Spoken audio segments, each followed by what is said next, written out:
আমরা সবচেয়ে ইম্পর্টেন্ট একটি অঙ্ক করব, সেটা হচ্ছে পিতা পুত্রের বা মা পুত্রের বা মা কন্যার।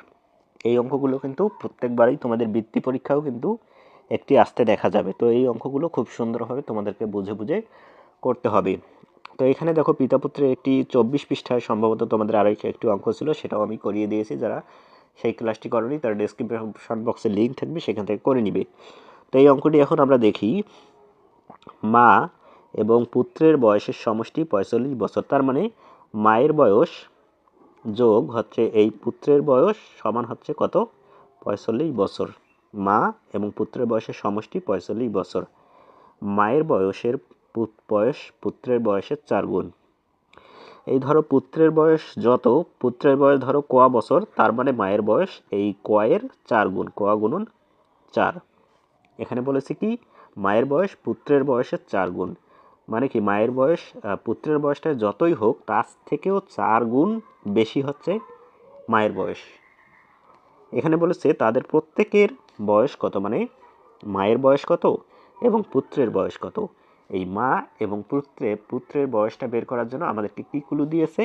তাদের দুজনের বয়সের সমষ্টি দিয়েছে এবং বলেছে যে তাদের মায়ের বয়সটা হচ্ছে পুত্রের বয়সের 4 গুণ। তো এখন আমরা এই অঙ্কটি বলো কিভাবে করব। পূর্ববর্তী অঙ্কগুলো এখানে তোমাদের 24 পৃষ্ঠায় যে অঙ্কটি ছিল সেভাবে যে সমাধানটা দিয়েছিল সেভাবেও করা যাবে, আরও একভাবেও কিন্তু অনেক সহজভাবে করা যাবে। তো দুভাবেই আমি তোমাদেরকে এখন এই অঙ্কটি করিয়ে দেব। তো এই অঙ্কটি করার জন্য আমরা লিখব যে দেয়া আছে মায়ের বয়স পুত্রের বয়সের 4 গুণ। এটা কিন্তু প্রশ্নেই দেয়া ছিল, সেটাই আমরা দেখে দেখে লিখলাম। তার মানে কি মা ও পুত্রের বয়সের সমষ্টি সমান পুত্রের বয়স যোগ পুত্রের বয়সের 4 গুণ। এটা লেখা যায় কিনা সেটা একটু আমাকে বলো। মা ও পুত্রের বয়সের সমষ্টি কত ছিল? 45। আচ্ছা যতই থাক সেটা বিষয় না। এখানে বলেছে মায়ের বয়স পুত্রের বয়সের 4 গুণ। তার মানে পুত্রের বয়স যতই হোক তার চেয়ে 4 গুণ বেশি হচ্ছে মায়ের বয়স। আর এই মায়ের বয়স পুত্রের বয়স যোগ মায়ের বয়স, এটা হচ্ছে পুত্রের বয়সের 4 গুণ কার বয়স? মায়ের বয়স। এই সমান হচ্ছে মা ও পুত্রের বয়সের সমষ্টি। এই দুটো সমান লেখা যায় কিনা দেখো। মা ও পুত্রের বয়সের সমষ্টিটা হচ্ছে পুত্রের বয়স যোগ মায়ের বয়স, মানে এটা মানে হচ্ছে এটা এই পুত্রের বয়সের 4 গুণ মানে হচ্ছে কার বয়স? মায়ের বয়স। মায়ের বয়স যোগ পুত্রের বয়স সমান হচ্ছে মা ও পুত্রের বয়সের সমষ্টি। এটা আমরা লিখলাম, অর্থাৎ এটা সমান। তো দেখো এখন মায়ের বয়স কত আমরা জেনেছি যে মায়ের বয়স বইয়ে দেয়া আছে যে 45 বছর।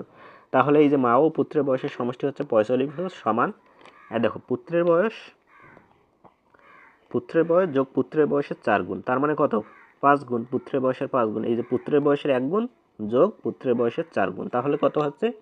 পুত্রের বয়সের আমরা লিখব এখানে পুত্রের বয়সের 5 গুণ।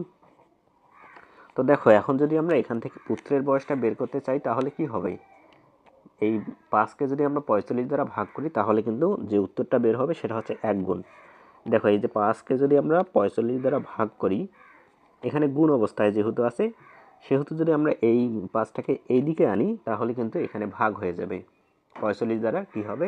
ভাগ হবে। আর ভাগ হলে কিন্তু 1 গুণ বের হয়ে আসবে, মানে পুত্রের বয়সটা বের হয়ে আসবে। এখানে 5 গুণ আছে, 5 গুণ থেকে কি হবে? যখন আমরা এই 45 দিয়ে ভাগ করব তখন 1 গুণ বের হয়ে আসবে। তাহলে আমি বোঝাচ্ছি তোমাদেরকে, আরও ভালোভাবে বোঝানোর চেষ্টা করছি। 5 সমান কি পুত্রের বয়স। তাহলে এটা যদি আমরা ভাগ করি এখানে আমরা বা দিতে পারি। বা দেখো সমানের এখানে কি গুণ অবস্থায় আছে না, সমানের বামে বা ডান বাম সমানের এপাশ থেকে এপাশ আনলে কিন্তু চিহ্ন পরিবর্তন হয়। গুণ থাকলে ভাগ হয়, ভাগ থাকলে গুণ হয়। এখানে যেহেতু গুণ আছে এখানে আমরা আনলাম, এখানে এনে ভাগ হলো। তাহলে 5কে যদি আমরা 45 দ্বারা ভাগ করি তাহলে কত হচ্ছে? 9 হচ্ছে। আর 9 সমান কার বয়স? পুত্রের বয়স। তো তোমরা বিষয়টি বুঝতে পেরেছো কিনা সেটা একটু আমাকে জানিয়ে দাও। এখানে প্রথমেই আমাদেরকে প্রশ্নেই বলে দিয়েছিল যে মায়ের বয়স পুত্রের বয়সের 4 গুণ। তার মানে এখানে আমরা লিখলাম মা ও পুত্রের বয়সের সমষ্টি পুত্রের বয়স, আর পুত্রের বয়সের 4 গুণ মানে কি? মায়ের বয়স। তাহলে পুত্রের বয়স যোগ মায়ের বয়স সমান কি? মা ও পুত্রের বয়সের সমষ্টি। আর মা ও পুত্রের বয়সের সমষ্টি আমাদের দেয়া ছিল 45 বছর, আর এই পুত্রের বয়স যোগ পুত্রের বয়সের 4 গুণ মানে হচ্ছে 5 গুণ। এখানে কত গুণ রয়েছে? 5 গুণ। 5 গুণ সমান মা ও পুত্রের বয়সের সমষ্টি হচ্ছে 45। আর এখানে যদি আমরা পুত্রের বয়স বের করতে চাই তাহলে কিন্তু এই 45কে যদি 5 দ্বারা ভাগ করি তাহলে 1 গুণ বের হয়ে আসতেছে, আর 1 গুণ মানেই কিন্তু পুত্রের বয়স। বিষয়টা এটাই। তাহলে এই 9 হচ্ছে কার বয়স? পুত্রের বয়স। তাহলে পুত্রের বয়সটা যেহেতু আমরা পেয়ে গেলাম, এখন কি পুত্রের বয়স পেয়ে গেলে আমরা কি মায়ের বয়স পাবো না? কারণ এখানে কি বলেছে দেখো, মায়ের বয়স পুত্রের বয়সের 4 গুণ। তার মানে কি এই পুত্রের বয়স যতই হোক তার চেয়ে 4 গুণ বেশি হচ্ছে মায়ের বয়স। তার মানে কি আমরা লিখতে পারি না মায়ের বয়স যতই হোক মায়ের বয়স আমরা জানি না, কিন্তু পুত্রের বয়সটা তো আমরা জানি, কিন্তু আমরা জেনে গেছি যে মায়ের বয়স পুত্রের বয়সের 4 গুণ। তার মানে এই পুত্রের বয়সটা আমরা পেয়ে গেলাম 9, 9 চেয়েও 4 গুণ বেশি হচ্ছে মায়ের বয়স। তার মানে কি এই যে 4 গুণ বেশি আমরা লিখলাম এত বছর। 4 লং 36 বছর হচ্ছে কার বয়স? মায়ের বয়স। তো আমরা পেয়ে গেলাম এখানে পুত্রের বয়স পেয়ে গেলাম, এখানে মায়ের বয়স পেয়ে গেলাম। তো বিষয়টা তোমরা বুঝতে পেরেছো কিনা সেটা একটু আমাকে জানিয়ে দাও। এভাবেও আমরা এই অঙ্কটি করতে পারবো, আরও একভাবে আমরা খুব সহজেই এই অঙ্কটি করতে পারবো, সেটা আমি তোমাদেরকে দেখিয়ে দিচ্ছি। তো দেখো খুব সহজেই এই অঙ্কটি করা যাবে। এখানে দেখো প্রথমেই আমরা পুত্রের বয়স কিন্তু জানি না কত, আমরা ধরে নিলাম যে পুত্রের বয়স ক বছর, আমরা জানি না কত, আমরা ধরে নিলাম পুত্রের বয়স তো আমরা প্রথমে জানি না কত বছর, আমরা ধরে নিলাম যে পুত্রের বয়স হচ্ছে এই যে ক বছর।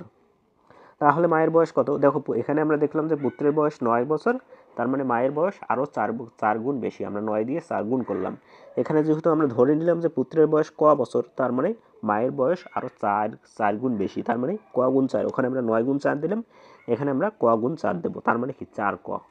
এটা কার বয়স? মায়ের বয়স। তাহলে আমাদেরকে কি বলেছে বলো, প্রশ্নে আমাদেরকে কি বলেছে? মায়ের বয়স এবং পুত্রের বয়সের সমষ্টি। এই দেখো এই যে মায়ের বয়স, এই যে মায়ের বয়স হচ্ছে, আমরা পুত্রের বয়স ধরলাম ক বছর, আর এটা আমরা বের করলাম যে মায়ের বয়স। মায়ের বয়স এবং পুত্রের বয়স যোগ বা সমষ্টি হচ্ছে 45 বছর। এটা আমরা কি বানিয়ে লিখলাম? না, আমাদের প্রশ্নেই এটা দেওয়া ছিল যে মা ও মেয়ে পুত্রের বয়সের সমষ্টি 45 বছর। আমরা সেটাই জাস্ট আমরা প্রথমে ধরে নিলাম যে ক বছর হচ্ছে পুত্রের বয়স, তারপর আমরা মায়ের বয়সটা বের করলাম 4 গুণ বেশি, 4 গুণন ক দিলাম 4 ক, তারপর আমরা প্রশ্ন অনুসারে লিখলাম যে প্রশ্ন মতে ক যোগ 4 ক পুত্র এবং মায়ের বয়সের সমষ্টি, এটা আমরা লিখলাম, এটা আমরা কি গাণিতিক রূপে লিখলাম সমান 45। তাহলে আমরা এটার সমাধান করব। দেখো এখানে একটা ক, ক মানে কি একটা ক, আর এখানে 4 ক সমান কত হচ্ছে 5 ক। আমরা লিখলাম 5 ক সমান 45। আমরা কার মান বের করব? কয়ের মান। কয়ের মান কার? পুত্রের বয়স। প্রথমে আমরা পুত্রের বয়স বের করলাম। তাহলে আমরা যদি কয়ের মানটা বের করতে চাই তাহলে কি হবে? এই 5টাকে যার মান আমরা বের করব তাকে আমরা বাম পাশে রাখবো। আমরা কয়ের মান বের করব, কটাকে আমরা বাম পাশে, এই যে এটা হচ্ছে বাম পাশ, আমরা বাম পাশে রাখবো। তাহলে এই 5টাকে যদি আমরা এদিকে নিয়ে যাই, দেখো এখানে কি অবস্থায় আছে? গুণ অবস্থায় কিন্তু আছে। হ্যাঁ দেখো এখানে 4 গুণন ক সমান 4 ক, তার মানে এই 4 কটা এটার সাথে গুণ অবস্থায় আছে। ঠিক এভাবেই এই 5টা কয়ের সাথে গুণ অবস্থায় আছে। আমরা লিখলাম যে ক সমান এই, এখানে যেহেতু গুণ অবস্থায় আছে এখানে এসে কি হবে? ভাগ হবে। আমরা জানি সমানের বামে গেলে ডান পাশের চিহ্ন বামে গেলে চিহ্ন পরিবর্তন হয়, বা বাম পাশের চিহ্ন ডানে গেলে চিহ্ন পরিবর্তন হয়। গুণ আছে সেহেতু ভাগ হবে। তো সুতরাং ক সমান আমরা পেলাম কত? 9। 5 দিয়ে 45কে যদি আমরা 9 দ্বারা ভাগ করি তাহলে আমরা পেলাম 9 বছর। তাহলে কয়ের বয়স যদি আমরা পেয়ে যাই তার মানে আমরা পুত্রের বয়সটাই পেয়ে গেলাম। পুত্রের বয়স ক বছর, মানে পুত্রের বয়স 9 বছর, কয়ের মানটা আমরা এখানে বসিয়ে দিলাম। তাহলে পুত্রের বয়সটা যদি আমরা পেয়ে যাই তাহলে কিন্তু আমরা মায়ের বয়সটাও পেয়ে যাব। এই কয়ের জায়গায় আমরা শুধু 9, দেখো এখানে আমরা মায়ের বয়স কত বের করেছিলাম? 4 ক, আর এখানে আমরা 4-এর মানটা তো কয়ের মানটা তো পেয়ে গেলাম, তার মানে ক গুণন এই যে 4 গুণন কয়ের মান হচ্ছে 9 বছর। তাহলে আমরা এখানে পেয়ে গেলাম 36 বছর। এভাবেই আমরা অঙ্কটি করবো। আমরা ধরে নিয়ে করলে দেখো কত অল্প সময়ের মধ্যেই অঙ্কটি হয়ে গেল। আশা করি তোমরা এই বিষয়টি বুঝতে পেরেছো। তো কোন অঙ্কটি তোমাদের কাছে সহজ লাগে সেটা একটু আমাকে জানিয়ে দেবে। আরও একভাবে এই অঙ্কটি করা যায়, তো সেটার দরকার নেই।